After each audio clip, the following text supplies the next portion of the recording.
예수 왜 믿으세요? 우리 세준 형제한테 한번 정확히 물어봐요. 예수 왜 믿어요, 세준 형제? 예. 예수 믿는 목적이 뭐냐? 사실 이게 되게 중요합니다, 우리한테. 교회 왜 다니지? 내가 예배를 왜 드리지? 내가 예수를 왜 믿지? 나 왜 살지? 이런 질문들이 사실 저희들한테 굉장히 중요한데, 오늘은 이제 말씀을 나누는 부분이기도 하지만, 약간 좀 조신학적인 어떤 부분들에 대해서 좀 여러분과 좀 얘기를 나누려고 좀 시간이 걸릴 수도 있는데, 한 번쯤은 짚고 넘어가야 되지 않을까라는 생각이 좀 들어서, 왜냐면, 우리가 왜 내가 존재해? 라는 생각들을 좀 한번 해보고 사는 것과, 그것과 전혀 생각 없이 사는 것은 정말 큰 차이가 나거든요. 제가 고민을 좀 많이 해요. 요즘 많이 고민하는 게 뭐냐면, 그 새벽 예배 때 요즘 고린도 후서를 계속 같이 읽어나가거든요. 목사님이 3일 읽어나가고 제가 또 3일 읽어나가고 이렇게 하는데, 사도 바울의 고민이 되게 컸던 것 중에 하나가, 고린도 교회 사람들이 분명하게 지금 실수를 하고 있단 말이에요. 신앙적인 실수를. 근데 이거를 얘기를 해줘야 되나 말아야 되나 고민을 하는 것 같아요. 사도 바울이. 근데 사도 바울이 담대히 얘기를 합니다. 그러면서 기도하면서 얘기했겠죠. 하나님한테 의지하면서. 근데 정말 다행히 고린도 교회 사람들이 그 지적을 듣고는 그래 우리가 이걸 돌이켜야 되겠구나. 그럼 정말 선한 일들이 됐어요. 사도 바울이 이제 그 얘기를 할 때 고민한 게 뭐냐면, 이거를 얘기를 해야 되는 건 맞는데 얘기를 했을 때 감당할 수 있을까? 이 고린도 교회 성도들이. 그러니까 이제 그 그러니까 어느 정도 수준인지 잘 몰랐던 부분이 있겠죠. 이 얘기를 했을 때 오히려 더 실망하고 혹시라도 더 마음 상해서 실족하면 어떡하나라는 고민이 있었던 것 같아요. 그럼 그렇다고 말을 안 해야 되나라고 고민을 해봤더니, 이거 안 하는 건 또 이게 목회자로서 그렇잖아요. 이거 당연히 하나님이 보여주셨고, 이들의 어떤 이런 모습들이 이건 정말 하나님 기뻐하시는 일이 아닌데 라는 걸 알게 하셨으면 목회자로서는 얘기를 해야 되는 게 맞는 거거든요. 그래서 뻔히 잘못 가고 있는 거 아는데 거기다가 난 몰라, 괜히 관계 깨지니까 얘기 안 할래. 사실 이게 목회자들이 사실 많이 갖는 함정이긴 합니다. 저 같은 경우도 그렇죠. 청년들이 분명히 이 친구 분명히 이렇게 하면 안 되는데 이거 정말 하나님 좋아하지 않는 모습인데, 근데 제가 얘기를 할까 말까 고민하는 게, 얘기하는데 혹시 괜히 또 관계 깨져가지고 목사님 나 내 형편 아무것도 모르면서 엉뚱한 소리 하신다 그러면서 감당도 못하고 해서 교회까지 발길을 끊어버릴까 하는 두려움이 있는 거예요. 무슨 고민인지는 알겠죠? 요즘 제가 그게 굉장히 고민이 많습니다. 막 눈에는 보이는데, 우리 청년들 이렇게 살면 뻔히 뭐 내년, 후년, 그 몇 년 뒤에 분명히 이것 때문에 힘들어할 거 뻔히 보이고, 뭐 결혼하고 애 낳고 지내면서 이게 뭐 뻔히 보이는데, 이걸 얘기를 하지 말아야 되나, 얘기를 해야 되나, 이런 게 있는 거예요. 여러분 교회 왜 다녀요? 이게 지금 그 고민의 산물입니다. 오늘 설교가. 교회 왜 다닙니까? 엄마가 가래서 오는 사람은 없을 거 아니에요, 이제는. 엄마가 이번 주까지 가요 용돈 준대요. 이런 얘기하는 청년은 없을 거 아니에요. 중고등부까지는 몰라도. 내가 왜 교회를 다니는지는 생각을 해야 된다는 겁니다, 우리가. 내가 왜 예수를 믿지? 종교란에, 개인 인적 사항 적을 때 종교란에 기독교라고 쓰고, 누가 물었을 때 나 예수 믿어요 라고 얘기하는데, 도대체 예수를 그럼 난 왜 믿는 거지? 정말 우리 세준 형제가 정답을 얘기했죠. 구원받기 위해서 믿습니다. 그럼 구원 받았잖아요. 그럼 이제 딱 손 놓으면 되는 거 아니에요? 근데 왜 계속해서 예수를 믿어가는 신앙에 열심을 내야 되고, 더 기도하고, 왜 더 말씀에 우리가 가까이 가야 되고, 왜 더 예배에 나오면서 말 그대로 예수 믿는 그 믿음의 생활, 신앙 생활을 왜 계속 이어가냐는 거예요. 이미 구원 받았는데. 그거를 진지하게 좀 생각을 해야 되는 거죠. 여러분 청년 때 이거를 생각해 놓고 뭔가 마음에 내가 확고한 것을 갖고 있지 않으면, 여러분 앞으로 세상 살아가는데 만나게 될 모든 풍파에서 다 완전히 밑둥까지 흔들리고요. 정말 완전히 무너지는 경우도 많습니다. 내가 교회를 왜 다니지? 내가 예수를 왜 믿지? 한때는요, 예수를 왜 믿느냐 했을 때 그냥 정말 지금처럼 이렇게 뭐 정말 정답을 얘기하는 게 아니라 진짜 진지하게 자기 스스로 고민했을 때, 나 예수 믿고 복 받으려고 이렇게 생각하는 게 있었어요. 그리고 한국 교회가 또 그렇게 가르쳐 왔습니다. 예수 믿고 정말 성공하고 세상에서 형통하고 부자 되고, 정말 예수 믿고 어떤 병에 걸렸든지 다 낫고 건강해지고, 이거를 기대하고 예수를 믿는 경우가 실제로 있었습니다. 아직도 있어요, 사실. 근데 정말 정직하게 말씀드리면 우리 기독교 신앙, 정말 다시 말해서 이 하나님이 우리에게 주시는 그 신앙을 통해서, 믿음을 통해서 주시는 하나님의 축복은 세상에서 일이 형통하게 되고 부자가 된다, 뭐 어떤 병에 걸렸든지 정말 건강해진다, 이런 것과는 정말 차원이 다른 축복이 있다는 겁니다.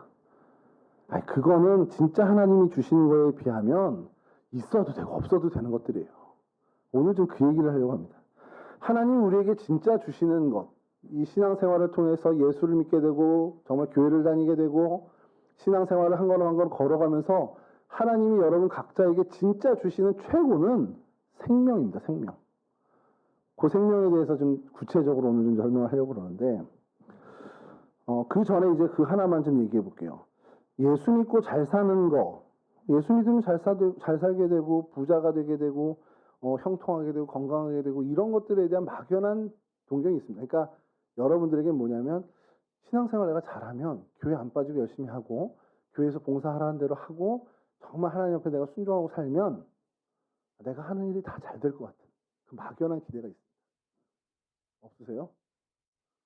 그러면 교회 나오고 이렇게 되면 난 핍박을 받을 거야.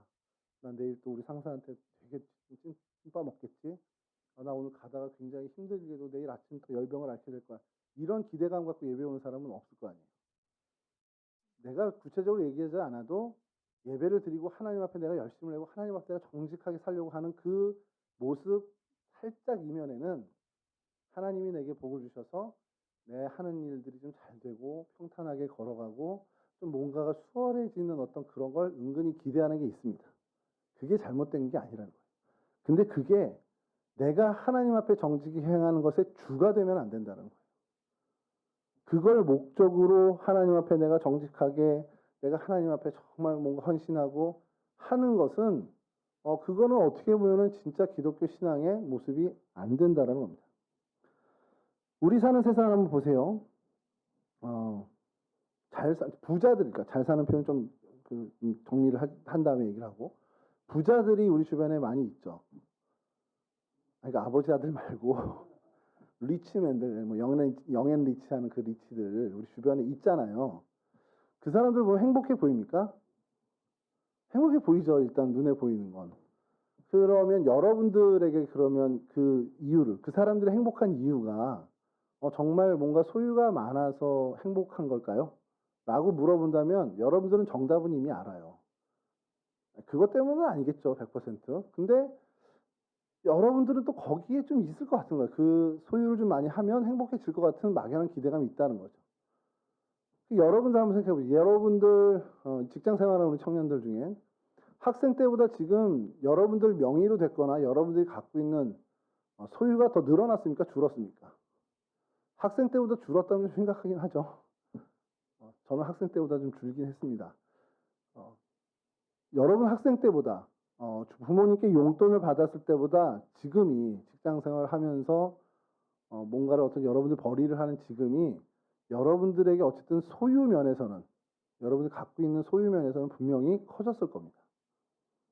자, 그러면 부모님 밑에서 벗어나서 어떤 자유함을 맛보고 이제 통제 좀 덜 받게 되고 하는 그런 행복감 말고 진짜 내가 이게 내 한 달에 용돈이 좀 이만큼 늘었네, 내 소유가 이만큼 늘었네, 거기서 오는 진짜 행복이 있냐라는 거예요. 정말 혁혁하게 여러분들 행복이 달라졌습니까?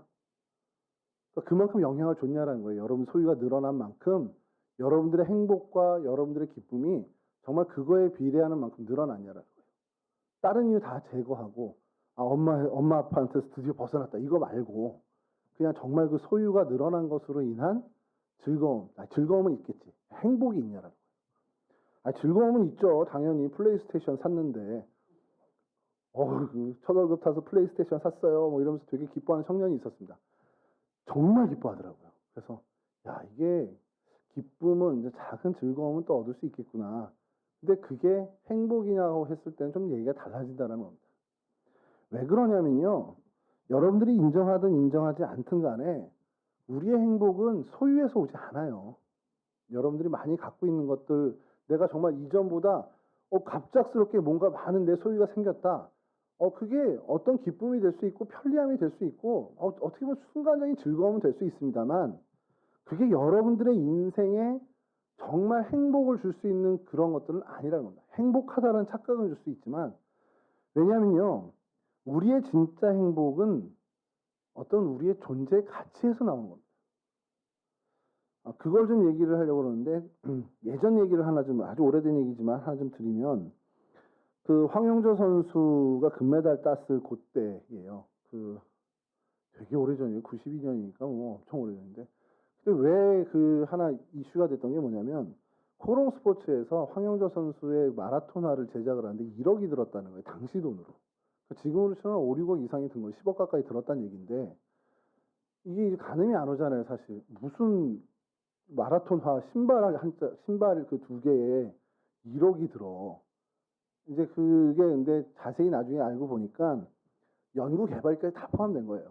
이 황영조 발 모양의 하중이 어떻게 가고 치고 나갈 때의 어떤 마찰력 이런 것들 다 계산해서 제작한 그 총 비용이 1억이라는 겁니다. 근데 그래도 그 1억이 과하다라는 생각이 들었단 말이에요, 우리는.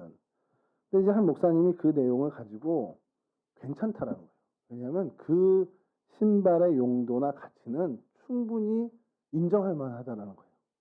오히려 그러면서 그 목사님이 무슨 얘기를 했냐면 그때 당시에 이제 나이키 몇 시리즈가 되게 유행을 했던 모양이에요. 그리고 그때 당시에 돈으로 한 30만 원 돈이었던 것 같아요. 근데 그게 중고등학교 학생들한테 완전 붐이 일어난 거예요.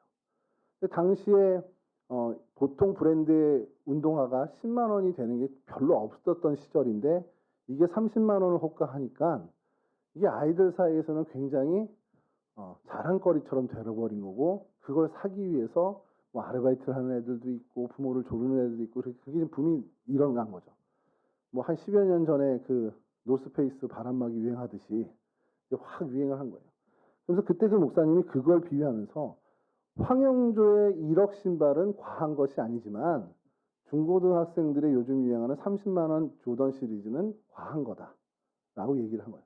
그러면서 이제 강하게 설명을 기독교 그 칼럼에 설명하셨는데 제가 그 칼럼을 들으면서 이게 진짜 우리가 정말 생각해야 되는 거구나라고 한 것이 뭐냐면 이유는 간단합니다. 황영조의 1억짜리 신발은 쓸 데 있다는 거예요.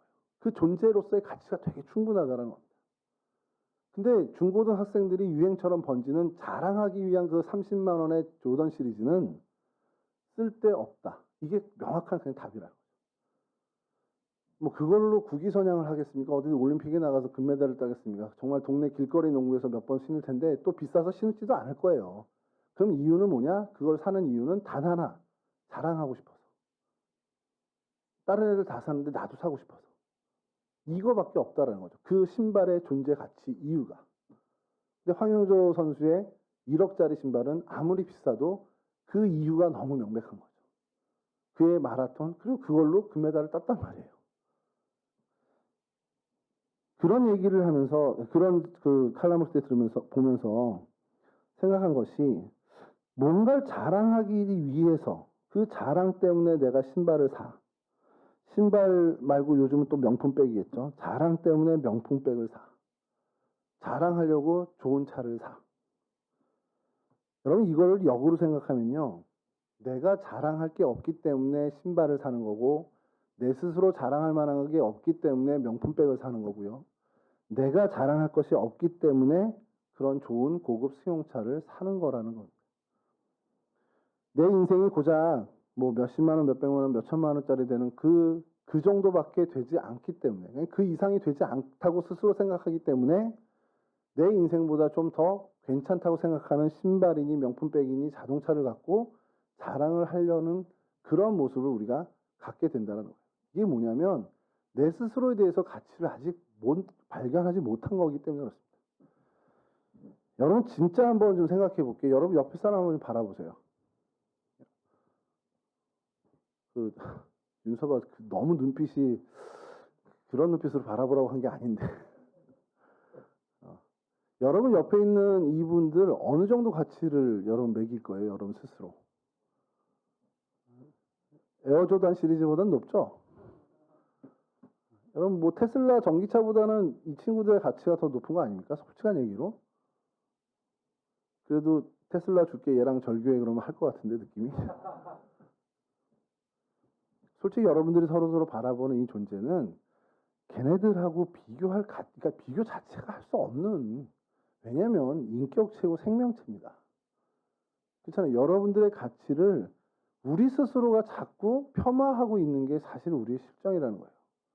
하나님은 여러분 한 사람 한 사람을 정말 세상보다 더 큰 가치로 만드셨고 그렇게 인정하고 계시는데, 우리 스스로가 나의 가치를 그렇게 인정하지 않고 그냥 세상의 어떤 재화들, 정말 그냥 썩어 없어질 만큼 명품백 하나보다도 못한 것으로 자기를 생각하는 경우가 너무 많다라는 거예요. 여러분, 복음이 여러분들 가운데 들어가고 성령 하나님이 여러분들의 심령 가운데 임재하면 여러분들의 마음에, 심령에 뭐가 변화되냐면, 하나님이 그 핏값으로, 예수 그리스도의 보혈의 핏값으로 사신 그만한 가치가 있는 존재라는 것을 인정하게 됩니다, 스스로를. 그럼 어떻게 하겠어요? 내 인생 함부로 못 굴리게 되는 겁니다. 하나님이 그 높은 가치로 나를 건져내시고 나를 속량하시고 나를 그만한 가치로 인정하셨기 때문에 내 인생 내가 내 마음대로 살지 못하게 되는 거예요. 그래서 성령 충만한 사람들의 삶이 하나님 앞에서 올곧고 하나님 앞에서 정직하며 하나님의 뜻을 순응하는 삶을 살 수밖에 없는 것이 함부로 살 인생이 아니기 때문에 그렇습니다. 여러분, 청년 때 제발 이 존재의 가치를 좀 알았으면 좋겠어요. 주님께서 여러분들에게 그 주신 생명, 예수 그리스도께서 그 십자가에서 흘리신 보혈을 통해 여러분들에게 주신 그 생명의 가치는 여러분들이 그렇게 쉽게 생각할 만한 그런 세상 거, 나 이거 좀 내가 뭐, 이거 못하겠어? 나한테 뭐 2, 3억씩 생기면 내가, 감방 몇 년 못 가겠어? 이런 식으로 정말 하찮게 대할 만한 그런 가치가 아니라는 거예요. 정말 정말 소중하게, 정말 정말 인정해야 하는, 내 스스로부터 인정해야 되는 위대한 가치를 갖고 있는 인생이라는 겁니다. 자, 그래서 오늘 설교 제목을 소유냐 존재냐로 했는데, 왜 그러냐면 많은 사람들이 이 행복과 참 생명의 길이 소유에 있다라고 생각해요. 소유의 넉넉함에 따라서 그것이 결정된다라고 착각을 하고 삽니다. 이게 자본주의 사회가 되다 보니까 더 그래요. 뭐냐면 여러분들 제가 몇 번 반복해서 말씀을 드렸는데, 소유가 많은 사람들, 뭔가 가진 것이 많은 사람들을 우리나라 사람들은 특이하게 부자야라고 안 부릅니다. 저 사람 부자야. 그렇게 안 합니다. 저 사람 재벌이야. 요즘 뭐 금수저 이렇게 다른 표현을 하지만 전통적으로 뭐라고 불러왔냐면, 쟤네 잘 살아. 들어보셨어요? 쟤네 집 부자야라는 표현보다 쟤네 잘 살아. 세준이 잘 살지. 윤은혜 잘 살아. 이 표현이 세준 형제 집이 반듯하고 올곧고 신앙생활이 잘 사는 것도 있겠지만 그보다 부자라는 표현이 더 많다라는 거. 윤은혜 잘 살지? 잘 살아. 걔네 잘 살아. 이렇게 하면 남상근 권사님이 돈이 많다라고 생각을 하는 그 얘기를 그렇게 얘기하는 겁니다. 우리 표현이 그래요. 언어 표현이. 왜 그렇게 됐을까라는 거예요. 소유가 많은 게 곧 잘 사는 것과 같은 가치가 돼버린 겁니다. 우리나라 사회가. 그게 우리의 언어에서 반영이 되는 거고요. 그러면 소유가 적은 사람은 뭐라고 해요? 소유가 적은, 그렇게 많은 부자가 아닌 분을 뭐라고 그러니까 원래는 저 집 좀 가난해. 가우진 목사님 좀 가난해. 이렇게 해야 되는데, 소유가 적은 사람은 우리나라는 뭐라고 부르냐면, 가우진네 어때? 쟤네 못 살아. 내가 뭘 못 살았는데 돈이 없는 거지. 그러니까 내가 소유가 없는 거를 사람들은 못 살아라고 표현을 한다는 거예요. 여러분, 이게 우리가 정말 웃어넘길 일이 아닙니다. 엄청나게 심각한 문제예요. 쟤 잘 살아, 쟤 못 살아, 쟤네 잘 살아, 쟤네 못 살아가 기준이 돈이에요. 쟤네 집에 돈이 좀 많으면 쟤네 부자라는 표현 대신 쟤네 잘 살아. 쟤네 돈이 좀 없는 집이면 쟤네 좀 가난해. 그런 표현 대신 쟤네 못 살아라는 표현을 쓴 나라예요. 이게 뭘 의미합니까? 우리가 우리의 어떤 그 행복과 우리의 모든 것들, 어떤 행복을 결정하는 그것이 이 소유에 달려있다. 소유의 많고 적음에 달려있다라는 것이 완벽하게 드러난 언어 습관이라는 거예요. 이거 굉장히 위험한 생각이고 또 어리석은 생각이죠. 여러분, 진짜 잘 산다. 정말 말 그대로 잘 산다와 정말 말 그대로 저 사람 못 산다. 제대로 못 산다라 이 못 산다는 소유에 있는 게 아니고요. 존재 가치에 있습니다. 그 사람이 얼만큼 귀한 존재냐에 따라서 저 사람이 잘 사는 사람, 못 사는 사람이 결정되는 거죠. 잘 살고 못 사는 정말 진정한 의미의 성공한 삶, 실패한 삶의 기준은 그 사람의 존재 가치가 귀하냐, 천하냐에 따라서 달라진다라는 거예요. 아무리 세상적으로 성공하고 정말 부자라고 해도요, 존재 가치가 없는 삶을 사는 사람들이 너무 많습니다. 그런 사람들을 우리가 잘 산다라고 하면 안 된다라는 거예요. 그러니까 우리가 흔히 알고 있는 졸부라고 부르는 그 사람들, 소유가 정말 많아요. 소유는 뭐 남부럽지 않게 많습니다만 그들의 삶을 들여다봤을 때 정말 바르고 바른 행실, 올바른 가치를 갖고 살아가지 않는 그런 사람들이 있다라는 거예요. 물론 졸부가 다 그렇다는 게 아니라 그런 부자들 중에 그런 사람들이 있는데 그런 사람들을 포함해서 우리는 다 잘 살아라는 표현을 썼다라는 겁니다. 절대 그래서는 안 된다라는 거죠. 그렇게 사는 그들에겐 진짜 행복이 있지 않다라는 거예요. 착각은 있겠죠. 아, 나 지금 잘 살고 있어. 나 지금 행복해라는 착각은 있겠지만 그들에게 존재가치, 정말 가치 없는 삶을 사는 그들에게는 그러한 진짜 행복은 있을 수가 없다라는 겁니다. 진정한 의미의 성공과 행복, 소유의 많고 적음에 달려있는 것이 아니라는 것. 물론 여러분 너무 가난하고 너무 병들어서 몸이 약해지면 사는 게 힘들고 어려운 건 맞습니다. 그러나 그러한 문제가 어느 정도 해결된다고 그것이 우리에게 진짜 의미 있는 행복을 주느냐? 그건 또 아니라는 거예요. 소유 여부가 행복을 결정짓는다라는 거면요. 여러분 우리 되게 행복해야 돼요. 우리나라 사람들은 진짜 행복해야 됩니다. 여러분 50년, 60년 전 대한민국을 생각해 보십시오. 얼마 전에 한 장로님이랑도 그 얘기를 했는데 그 장로님 어릴 때라기보다 학창 시절이죠. 학창 시절에 이제 우리나라에 박정희 대통령이라는 분이 있었는데 여러분은 모를 겁니다. 그분 이제 필리핀에서 열린 아시아 여러 국들의 이제 회의를 갔는데 필리핀 그때 당시에 마르코스 대통령한테 완전히 그 찬밥 신세를 당한 거예요. 왜? 못 사는 나라에서 와서. 못 사는 나라 대통령이다. 그래서 귀국하고 나서 그게 막 부대가지고 참모들을 불러다가 우리가 어떻게 하면 필리핀보다 잘 살 수 있을지를 연구해 오라고 그랬다는 거예요. 근데 그때 참모들이 다 뭐라 그랬냐? 8배 우리보다 잘 사는 나라인데 국민 1인당 GNP 수준이 10년이 걸려도 20년이 걸려도 30년이 걸려도 못합니다. 그게 그때 당시에 참모들의 이야기였고 그 얘기를 듣고 박정희 대통령이 한숨을 쉬었다는 거예요. 근데 어떻게 됐습니까? 지금 우리와 필리핀을 비교하면 비교가 안 되죠. 그럼 여러분 우리나라가 이렇게 정말 불과 5, 60년 만에 이런 경제적인 그 소유가 늘어난 그런 어떤 발전을 이룬 나라라면 우리나라 사람들은 진짜 행복해져야 돼요. 예전에 비해서. 예전에 5, 60년 전에 있는 이 한반도에 살던 사람들보다 훨씬 더 행복한 삶을 살아야 됩니다. 소유에 많고 적음의 행복이 달렸다면요. 지난주에도 한번 말씀드렸지만 제가 학교 다니던 시절에 1년에 한 번이나 2번 정도 생활환경 조사라는 걸 했는데 집에 라디오 있는 사람 이렇게 막 한단 말이에요. 그래서 지난주에 한번 손들어봤죠. 기억 안 나요? 야, 너무 은혜입니다 이게. 지난주에 말씀 나눈 걸 기억을 못하면 오늘 또 나눠도 너무 이 사람들은 새로워하는 거 아니에요, 우리 청년들은. 물론 이제 우리 부장님은 지난주에 편찮으셔서 좀 참석 못하셨고 우리 주한 형제나 윤서업 형제도 중고등부 수련회 이거 왔을 때는 참석을 못해서 기억 안 나요. 오늘 그럼 다시 한번 해보자. 집에 라디오 있는 사람. 라디오가 없어요? 둘. 집에 TV 있는 사람. LED TV 있는 사람. 다 윤우는 자취하느라 없구나. 이렇게 해서 조사를 하는 겁니다, 선생님이. 자, 그럼 집에 자가용 있는 사람. 이러면 재벌급으로 취급을 받는 거예요, 저 어릴 때. 집에 자가용 있대. 그러면 이제 그날 선생님 조사 끝나고 나가면 애들 사이에서 야, 쟤네 자가용 있대. 야, 쟤네 차 있대. 야, 그러면서 막 서로 막 그런 얘기. 야, 쟤네 차 뭐래? 쟤네 차 프라이드야. 야, 쟤네 차 로얄 살롱이야. 막 이러면서 막 웅성웅성거리는 거예요. 그러면 차 있는 애 손들었던 애는 그날 이렇게 어깨 힘주고 다니는 겁니다. 우리 집 부자야 이러면서.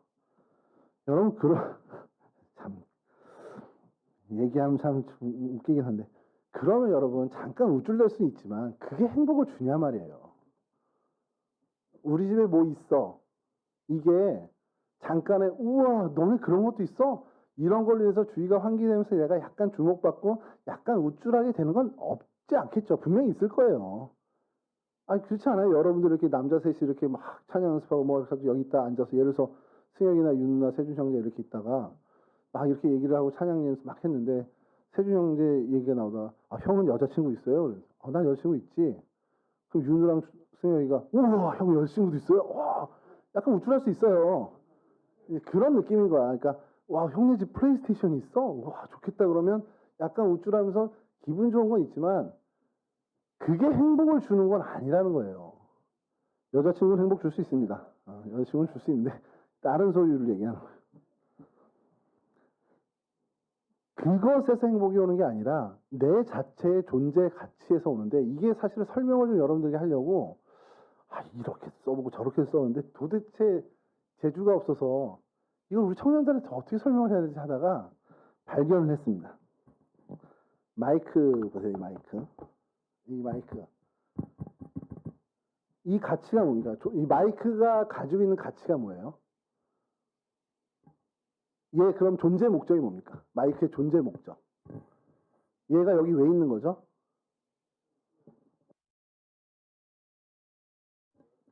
어느 게 더 잘 들리세요? 이게 잘 들리세요? 자, 1번. 자, 얘 존재 가치가 뭘까요? 그렇죠. 확성. 와, 역시.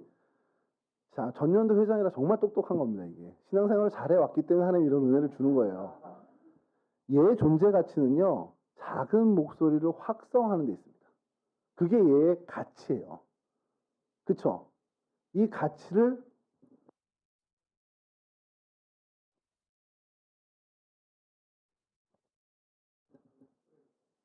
최지혁 집사님 손으로 가겠지. 근데 이게 영 고치지 못해. 그 가치를 상실했어. 완전히 상실했어. 얘는 존재 가치를 잃는 거예요. 얘의 어떤 기능을 잃는 게 아니라 얘 정말 존재하는 존재 자체의 가치를 잃어버리는 겁니다. 그러니까 존재가 의미가 없어지는 거죠. 여러분들에게 그 존재의 가치에서부터 온다라는 걸 얘기하려고 계속 설명하다가 이 마이크를 생각했는데 왜냐하면 그 존재 가치가 어디서부터 오냐면 존재의 목적입니다. 이 마이크가 여기 있는 목적은 소리를 작은 소리를 크게 확성하는 그 목적을 갖고 여기 있는데 그 존재 목적으로부터 그 가치를 부여받아 있는데 그 가치를 그 기능을 상실하면 그 존재의 목적을 놓치게 되면 존재 가치가 사라지는 거라는 거예요. 자, 여러분들에게 대입할게요. 여러분 한 사람 한 사람이 존재 목적이 있습니다. 뭔지는 몰라요. 뭐 스스로 발견해야 되는 건데 윤섭이가 이 땅에 몇 년생이지? 2003년 2003년도야 2003년도에 동성교회 부임했었는데 자, 2003년도에 대한민국에 태어나서 지금까지 자라온 그 존재 그 목적이 있어요. 그리고 그 목적에 맞게 지금 존재하고 있으면 존재 가치가 있는 거고 정말 그 목적에 더 가깝게 완벽하게 갈수록 존재 가치가 높아지는 겁니다. 우리 주한 선생님 지금 나가려고 딱 일어났는데 주한 선생님 몇 년생이죠? 둘이 차이가 많구나. 95년에 이 땅에 하나님이 우리 임주한 선생님을 보냈단 말이에요. 그럼 저를 향한 하나님의 그 생각이 있겠지, 뜻이. 그게 존재 목적인 겁니다. 무슨 얘기냐? 여러분들의 존재 가치가 여러분 한 사람 한 사람의 존재 목적에 따라서 그 가치가 높고 작아지는데 그 존재 목적을 누가 주냐라는 거예요. 그 존재 목적을 하나님이 주시는 겁니다. 마이크의 존재 목적은 소리를 확성하는 겁니다. 그 존재 목적에 정말 딱 들어맞게 계속 그 기능을 가지고 있을 때 이 마이크의 존재 가치는 여전히 어떻게 보면 가치롭고 어떻게 보면 정말 인정받는 가치이지만 이 마이크의 소리를 확장하는 존재 목적은 누가 준 거냐? 마이크 스스로가 만들어낸 게 아니에요. 마이크 스스로가 나는 이 땅에 목소리를 크게 확장시키기 위해서 존재하는 존재야. 스스로 한 게 아니라 이 마이크를 제작한 사람이 그 존재 목적을 부여해 준 겁니다. 그리고 그렇게 만든 거겠죠. 그리고 그 존재 목적에 맞게끔 계속해서 그것을 잘 이루고 있으면 이 마이크는 존재 가치가 여전히 있는 거예요. 그게 여러분들에게도 마찬가지라는 거예요. 하나님 여러분 한 사람 한 사람에게 하나님이 여러분 존재의 목적을 부여했어요. 그게 우리는 이제 좋은 표현으로 하나님이 나를 향한 비전을 주셨어. 뭐 이런 표현으로 쓸 수도 있고, 하나님이 나를 향한 뜻을 갖고 계셔. 이런 모양, 이런 어떤 단어로도 변경되지만, 그걸 엄밀히 얘기하면 여러분 한 사람 한 사람에게 하나님이 존재 목적을 부여했다라는 겁니다. 그리고 그 존재 목적이 뭔지 모르지만 내가 그 존재 목적을 발견하고 그 존재 목적을 정말 존재 목적에 맞게 내가 살고 있다면 나는 그만큼 존재 가치가 있는 존재가 된다는 거예요. 어렵습니까? 이해됐죠, 좀? 그러니까 여러분 중요한 게 뭡니까? 여러분들 한 사람 한 사람에게 부여된 존재 목적을 찾는 게 중요하다는 거예요. 근데 그 존재 목적이 한 사람 한 사람에게 좀 특별한 존재 목적을 하나님 주신 것도 있겠지만 전반적인 믿는 크리스찬들 여러분들에게 주신 하나님의 존재 목적이 뭐겠습니까? 하나님의 백성답게 살아가라는 거예요.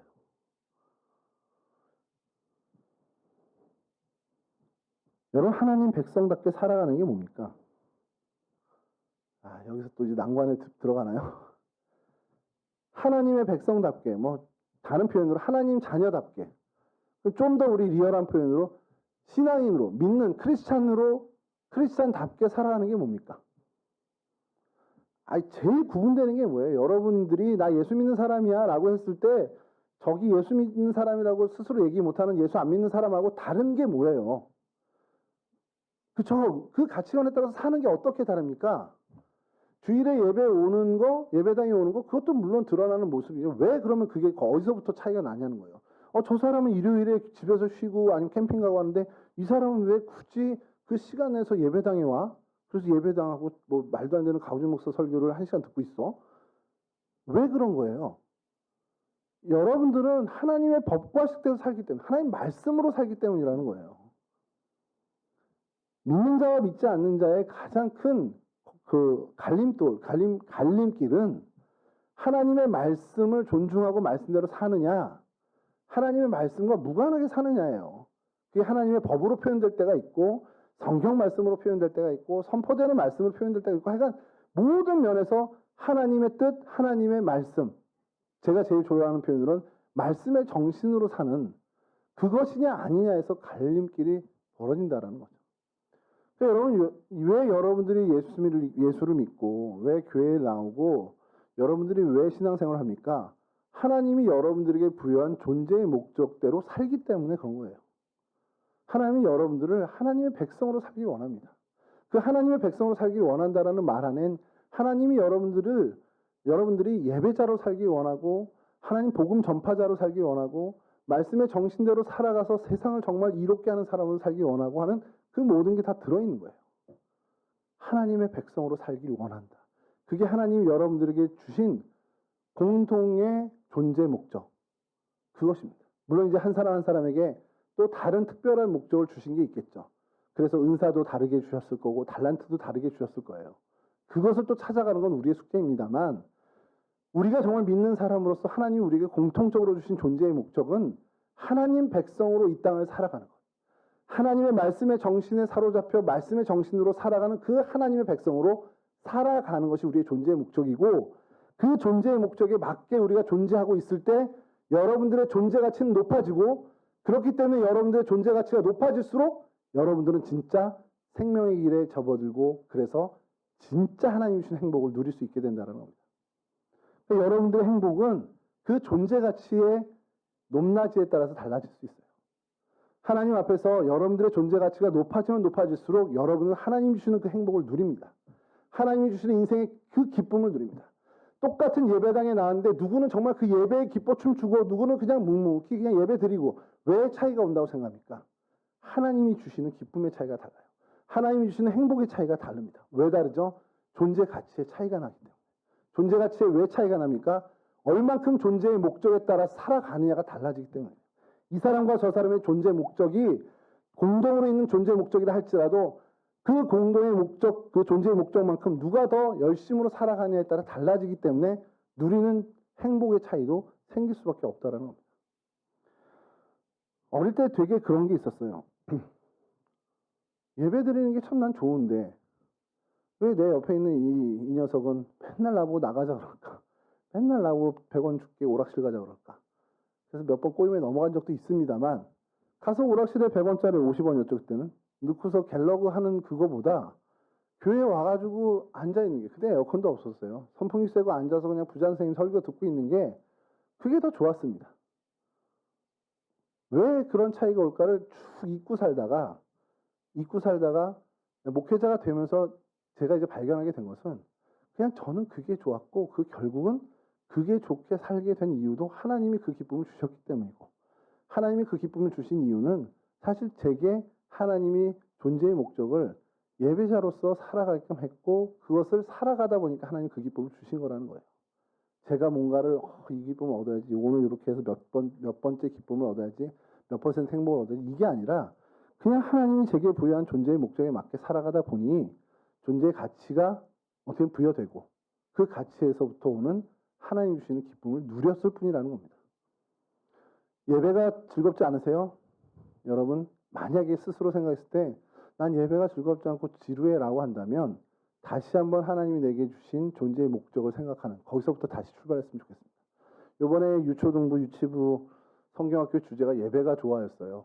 그래서 참 기뻤던 것이 하나가, 그래, 우리의 사실은 신앙생활에 어떻게 보면 되게 중심이 되는 게 예배인데 이 예배가 좋아져야 되는 게 맞거든요. 예배는 관심이 없고 끝나고 공강 공부하는 거에만 관심을 갖는다면 그 신앙은 잘하지 않습니다. 한번 그랬으면 좋겠어요. 어렵고 힘들더라도 예배의 자리를 지켜나가는 습관을 내 몸에 붙이는 게 중요합니다. 교사로 계신 분들 1부 예배든 3부 예배든 2부 예배는 어차피 여러분들 겹치잖아요. 여러분들 그 교사로서 하는 부서 예배랑 겹치다 보니까 1부 예배든 3부 예배든 여러분들의 예배 자리를 한번 확보하는 거 되게 중요합니다. 그래서 한번 좀 도전했으면 좋겠어요. 그래서 하나님이 너 크리스찬으로 살아야 돼, 너 하나님의 백성으로 살아야 돼 하는 여러분들에게 부여한 존재의 목적을 한번 정말 제대로 그 목적에 맞게 살았으면 좋겠습니다. 그러면 여러분들의 존재 가치가 계속해서 상승하고 존재의 가치가 커지는 그만큼 하나님이 주시는 진짜 행복을 여러분들이 누리게 돼요. 그게 여러분 바로 오늘 본문 말씀처럼 생명의 길입니다. 주님께 가는 그 생명의 길, 그 진리의 길, 그것이 정말 여기에 있다라는 거예요. 주님께서 우리의 존재 가치를 통해 주시는 그 생명의 기쁨, 그 행복에 있다라는 사실을 놓치지 마시고요. 여러분 청년의 때에 정말 내 존재의 목적을 다시 한번 깨닫고 하나님이 내게 주신 이 크리스찬으로서의 존재의 목적, 당신의 백성으로 살아가는 것, 거기에 좀 더 숙제지만 여러분 각자에게 특별하게 주신 존재의 목적을 또 발견했으면 좋겠습니다. 쉬운 힌트는 여러분들에게 주신 은사나 달란트를 좀 바라보세요. 나 이런 은사를 하나님 주셨는데, 내게 이런 달란트를 주셨는데, 그럼 하나님 나한테 어떤 또 다른 존재의 목적을 주신 게 있나? 찾아보시기 바랍니다. 내가 이 은사를 갖고, 이 달란트를 갖고 무엇을 했을 때 하나님이 내가 정말 이런 기쁨을 주셨었지? 기억을 한번 더듬어 보세요. 윤섭이는 제가 좀 발견한 게 있습니다. 그 멀리 안동에서부터 매주 올라와서 이 자리에 앉아요. 여러분, 이거는 쉬운 일 아닙니다. 하나님이 은사를 주셨고 기쁨을 주셨기 때문에 가능한 거예요. 너 여기 앉을 때마다 30분 앉을 때마다 내가 5,000원씩 줄게 한다고 오겠습니까? 지금 올 것 같은데 눈빛이? 그걸로 오는 게 아니에요. 윤섭 형제가 여기 오는 거, 윤섭 선생님이라고 해야 되는데 그건 중고등부 예배 때 그러고, 윤섭이가 여기 앉아서 하는 그 기쁨, 되게 신나서 하는 거 보셨죠, 여러분? 오늘 한번 보세요. 연습할 때 약간 약 먹고 하는 애 같아요. 이렇게 너무 좋아해. 그 기쁨이 어디서 오겠습니까? 그 기쁨이 하나님이 주시는 거거든요. 그래서 윤섭 형제 보면서 하나님이 뭔가 달란트를 주셨구나, 은사를 주셨구나, 그 기쁨을 주셨구나. 그럼 윤섭 형제에게 하나님이 주시는 목적이 뭔가 추가되는 목적이 하나 더 있다면, 그래, 그게 교회학교 교사로서 봉사하는 일. 그럼 그거에 맞게 계속해서 살아보면 존재의 가치는 점점 상승하는 겁니다. 그렇게 되면 하나님 주시는 기쁨을 더 크게, 지금보다 더 크게 누리게 되겠죠. 예를 윤섭 형제를 들어서 죄송한 거지만 여러분 각자에도 마찬가지예요. 여러분 한 사람 한 사람에게 하나님이 허락하신 존재의 목적을 발견하실 수 있기 바랍니다. 그래서 그 목적에 맞게 더 열심히 한번 살아보세요. 그럼 여러분들의 존재의 가치는 점점 상승합니다. 그럼 여러분들이 소유해서 얻는 어떤 기쁨, 행복, 우쭐한, 이건 비교도 안 되는 진짜 하나님이 주시는 그 생명의 충분한 기쁨을, 그 행복을 주신다는 사실이죠.